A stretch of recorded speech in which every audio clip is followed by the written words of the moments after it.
High friends, welcome to my channel Sana kitchen and blogs. నేను ఈరోజు అయితే సొరకాయ హల్వాని అయితే చేస్తున్నాను. ఫస్ట్ అయితే లేత సొరకాయ తీసుకోండి, హాఫ్కి అయితే కట్ చేసుకోండి, దీన్ని అంతా పీల్ చేసేసుకోండి. నెక్స్ట్ అయితే దీంట్లో ఉన్న బొరుగునంతా అయితే పక్కన పెట్టేసుకోండి. నెక్స్ట్ అయితే ఇదైతే మొత్తం క్యారెట్ తురిమేసుకున్నట్టు ఇది మొత్తం సొరకాయ అయితే ఇలా తురిమేసుకోండి.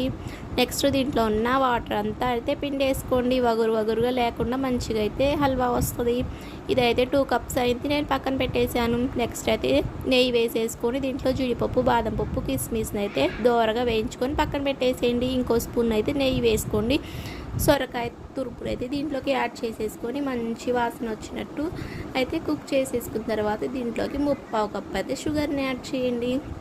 ఈ విధంగా ఉన్నప్పుడు అయితే కొంచెం మంచి స్మెల్ కోసం యాలక్కాయలు యాడ్ చేయండి.